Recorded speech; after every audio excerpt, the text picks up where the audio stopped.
할렐루야, 복음충만교회 서재용 목사입니다.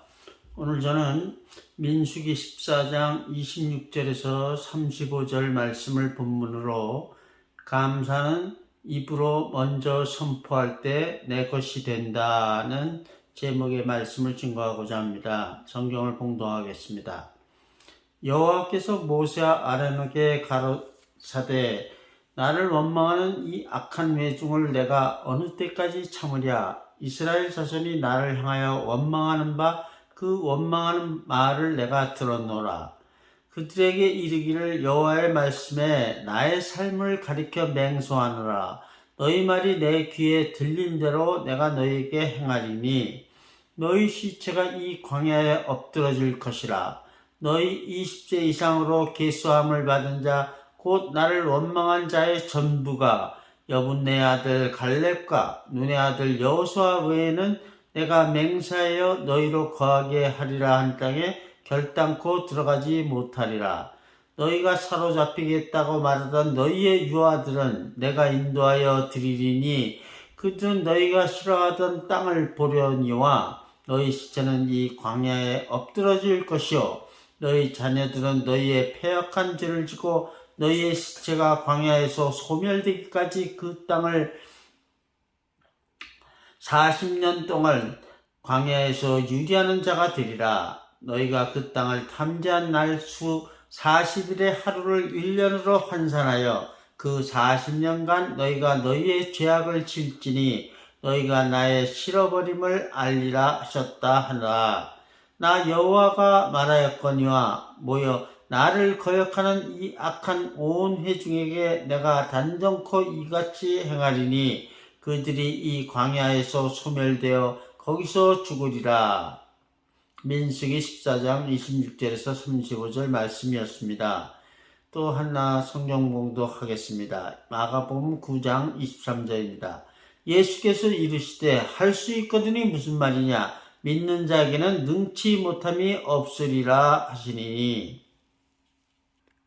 성도 여러분, 지난주에는 로마서 16장 1절에서 2절 및 16절 말씀을 본문으로 작은 자나 큰 자나 구별 없이 쓰시는 하나님께 감사하십시다라는 제목으로 말씀을 증거하였습니다.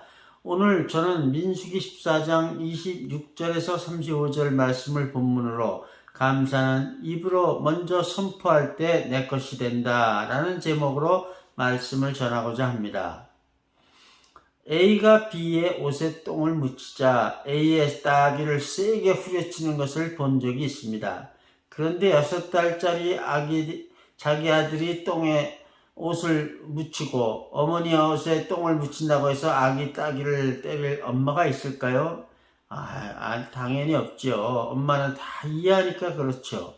성도 여러분, 이스라엘 백성들은 430년 만에 자신들을 종처럼 부린 애국 백성으로부터 출애굽을 하게 되자 기뻐하고 하나님께 감사하였습니다. 그런데 그들이 광야에서 힘든 생활을 하게 되자 그 고마웠던 수많은 기적들은 다 잊어버렸습니다. 그리고 불평과 원망의 말을 하나님께 쏟아냈습니다. 그것도 한두 번이 아니었습니다.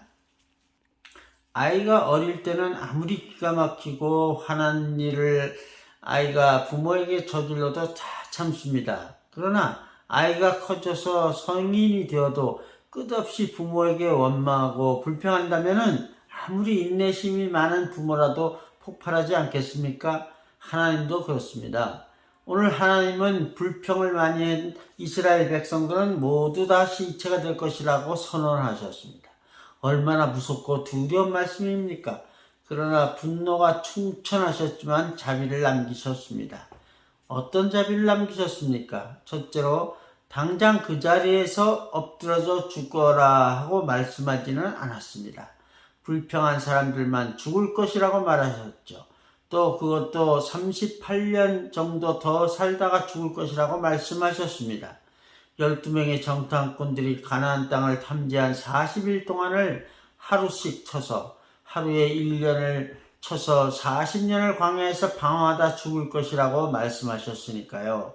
이미 약 2년간 광야에서 방황을 했으니 38년 정도 더 방황하다 죽을 것이라고 말하신 셈이죠. 그러니 당장 엎드려서 죽어라 하고 저주하신 것은 아니었습니다. 그 당시 사람들은 아무리 적은 나이였다 하더라도 20세였었다 하더라도 최소 20 플러스 38년 58세까지는 살다 죽을 거니까 살 만큼 살다 죽는 거니까 자비를 베푸신 거 아닙니까? 둘째로 이 저주는 당시에 20세 이상인 사람에게만 해당되고 그들의 자녀는 심판을 면제해 주셨습니다. 그러나 그 자녀들은 부모가 저주를 받아 가나안 땅에 들어가지 못한 채 죽는 것을 보고 살았습니다. 만약 그 부모들이 하나님께 불평원망하지 않았다면 그 자녀들은 40년이나 그 부모의 고통을 바라볼 필요가 없었을 것이고 뿐만 아니라 젖과 꿀이 흐르는 약속의 땅 가나안을 좀 더 빨리 들어갈 수 있어서 행복한 삶을 일찍 시작할 수 있었을 것입니다. 이처럼 부모의 믿음은 자녀의 장래를 좌우합니다. 부모의 믿음은 자신의 인생만을 결정하는 것이 아니라 자녀들이 축복받는 인생을 살 것이냐 아니냐를 결정해 주는 것입니다. 부모가 하나님 앞에 불평, 불만을 토하고 원망하는 대신에 입으로 늘 감사를 선포한다면 하나님의 예비하신 축복을 받아 누리게 됩니다. 그런 부모들 뿐만 아니라 그 부모가 믿음으로 늘 먼저 감사하는 것을 보고 자란 자녀들도 하나님이 예비하신 축복을 받아 누리게 되는 것입니다. 오늘 본문의 배경은 이스라엘 백성들이 출애굽한 이후에 광야를 방황하다가 그 방황도 사실 하나님의 뜻이 있는 것이니 감사할 일이죠. 그런데 그 가나안 땅을 12 정탐꾼을 보내어 40일간 정탐하게 한 후에 12명 중 여호수아와 갈렙을 제외한 10명이 부정적인 보고를 해서 이스라엘 백성들이 불평 원망을 하나님께 터뜨려 하나님께서 진노하시고 벌을 내리시는 장면입니다. 하나님께 불평하고 원망하는 것이 얼마나 무서운 죄입니까? 하나님께서 어떻게 이스라엘 백성들의 원망에 대해서 어떻게 벌하시겠다고 말씀하는 것을 한마디로 줄이면 28절에 기록되어 있습니다. 28절을 함께 읽읍시다. 준비됐죠? 시작! 그들에게 이르기를 여호와의 말씀에 나의 삶을 가리켜 맹세하노라. 너희 말이 내 귀에 들린 대로 내가 너희에게 행하리니. 하나님께서 그냥 말씀하신 정도가 아닙니다. 나의 삶을 가리켜 맹세하겠다. 너희 말이 내 귀에 들린 대로 내가 너희에게 행하리라 하고 말씀하신 거죠. 영역본을 보면 맹세하였다는 단어 자체는 없습니다. 그러나 그 의미는 충분히 맹세를 하신 것이죠. As truly as I live, the Lord, as you have spoken in mine eyes, so will I do to you. 뭘 하겠다는 거가 중요하죠. 뭘. 너희 말이 내 귀에 들린 대로 내가 너희에게 행하리라. 그렇다면 하나님 귀에 들린 그들의 말대로 행하는 것인데 무슨 말이 그 하나님 귀에 들린 겁니까? 네, 불평 원망이죠.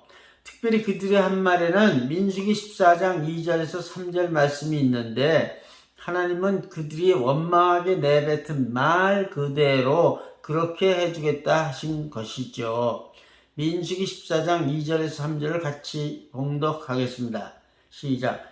이스라엘 자손이 다 모세 아론을 원망하여 온 회중이 그들에게 이르되 우리가 애굽 땅에서 죽었거나 이 광야에서 죽었다면 좋았을 것을 어찌하여 여호와께서 우리를 그 땅으로 인도하여 칼에 망하게 하려는고 우리 처자가 다 사로잡히려니 애굽으로 돌아가는 것이 낫지 않겠느냐. 우리도 불평불만할 때 이스라엘 백성들처럼 실제 마음은 죽고 싶지 않고 죽을 생각도 없지만 죽었다면 좋았을걸. 죽는 것이 좋았을걸. 칼에 망하게 하려는 거. 우리 처자가 사로잡힐 것이다. 애굽으로 돌아가는 게 더 낫겠다. 이렇게 혹 비슷하게 말할 때가 많죠. 성도 여러분. 그런 말은 우리가 부모를 가슴 아프게 하는 하는 것보다 더 하나님의 마음을 아프게 하는 것입니다. 결코 해서는 안 되는 말이죠. 우리 자녀들이 배우고 우리의 마음을 칼려 도려는 때가 올 수 있기 때문 아닙니까?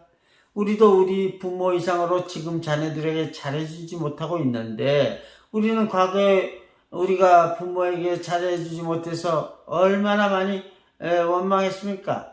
우리 부모가 우리한테 잘해주지 못했다고 원망했는데, 이제는 우리 자녀들이 우리에게 똑같은 일을 하고 있는 거 아닙니까?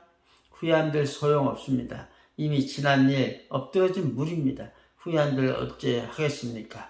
그러므로 우리가 할 일은 불평하고 원망하는 대신에 현재 여건에서 감사할 조건을 찾는 것입니다. 불평 원망이 터져나오는 상황에서 어찌 감사할 수 있냐고요? 좋은 일은 좋아서 감사하고, 나쁜 일은 좋게 되실 것이니까, 좋게 해주실 것이니까 감사해야 합니다. 하나님은 결국 모든 일을 합력하여 선을 이루실 것이니 그런 축복을 미리 보고 감사도 미리 드려야 하는 것입니다. 성도 여러분, 지금 불평이나 원망할 것이 많습니까? 입으로 범죄하지 마십시오. 하나님께 날 죽여주십시오 하고 외치는 것, 바로 그건 입술로 범죄하는 것입니다. 불평불만을 말하고 원망하는 것이 바로 입술로 범죄하는 것입니다.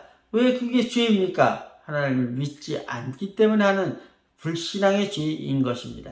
하나님이 우리를 죽일 뿐이라고 여러분은 믿습니까? 그렇게 믿는 분은 아마 이 자리에 없겠죠. 하나님은 우리를 조금 있다가 죽으시려고 지금 어떤 힘든 일을 주거나 지금 힘든 상황을 만드시지는 않기 때문입니다. 그러려면 뜸들이며 힘들게 일하고 또 바로 그 자리에서 죽일 수도 있지 않습니까? 그러므로 입으로 불평하고 원망하는 건 불신앙의 죄를 저지르는 것입니다. 이스라엘 백성들이 원망하여 입으로 범죄한 불신앙의 결과가 얼마나 끔찍했던지 여러분 다 기억하시죠? 하나님은 우리가 말한 그대로, 그래서 그 말이 하나님 귀에 들린 그대로 해주시겠다고 약속하시는 그것을 잊지 마십시오.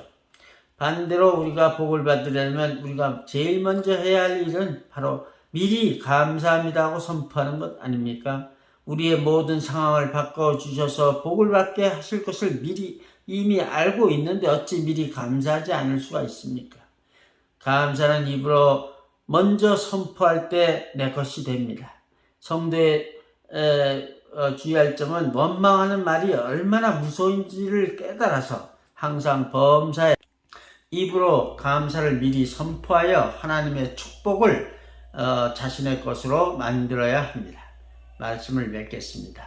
어떤 사람이 신발을 잃어버리게 되어서 하나님 이러실 수가 있습니까? 하고 불평하고 원망했습니다. 그런데 새벽에 교회 가서 기도하는데 옆에 두 발이 없는 사람이 하나님께 뜨겁게 감사하는 걸 보고 정말 얼마나 부끄러웠는지요. 저 사람은 두 발이 없어서 신발을 신을 수도 없는데 그래도 저렇게 감사하는데 나는 두 발이 멀쩡하게 있고 그까지 신발 하나 잊어버린 거 가지고 하나님께 불평했다니 내 신발 훔쳐간 사람을 욕했다. 아이고 창피하다 하고 깨달았기 때문입니다. 성도 여러분, 하나님께 원망하는 것은 불신앙의 죄입니다. 지금까지 하나님께서 주신 복을 생각하고 원망이 터져나오는 것을 참으십시다. 원망 대신에 감사의 말을 하나님께 드립시다. 하나님께서는 우리가 힘들 때도 감사하는 것을 보고 기뻐하시고 축복하실 것입니다. 감사할 일이 생긴 다음에 감사하려 하지 마십시오. 늦은 감사가 감사 안 하는 것보다 훨씬 낫지만 미리 감사하십시다. 어떤 힘든 일을 해결해 주시면 감사하지 않을 성도가 어디 있겠습니까? 그럴 때 우리는 넘치는 예물을 드리며 감사하지 않겠습니까? 어차피 나중에 감사할 것이니 지금 입으로 이루어지고 해결해 주실 것을 생각하고 미리 감사하고 말뿐만 아니라 감사 예물도 미리 드리십시다. 성도 여러분, 감사는 입으로 먼저 선포할 때 내 것이 됩니다. 성도는 원망의 말이 얼마나 무서운 죄인지를 깨달아 항상 범사의 입으로 감사를 선포하여 하나님의 축복을 자신의 것으로 만들어야 합니다. 오늘 예배에 출석한 모든 성도들마다 원망의 말이 얼마나 무서운지 깨달아 항상 범사의 입으로 감사를 미리 선포하여 하나님의 축복을 자신의 것으로 받아 누리기를 주님의 이름으로 축원합니다. 아멘. 오늘 본문 말씀은 민수기 14장 26절에서 35절이고 본문 말씀 제목은 감사는 입으로 먼저 선포할 때 내 것이 된다 였습니다. 경청해 주셔서 감사합니다. 복음 충만교회 서재영 목사였습니다. 할렐루야. 다음에 또 뵙겠습니다.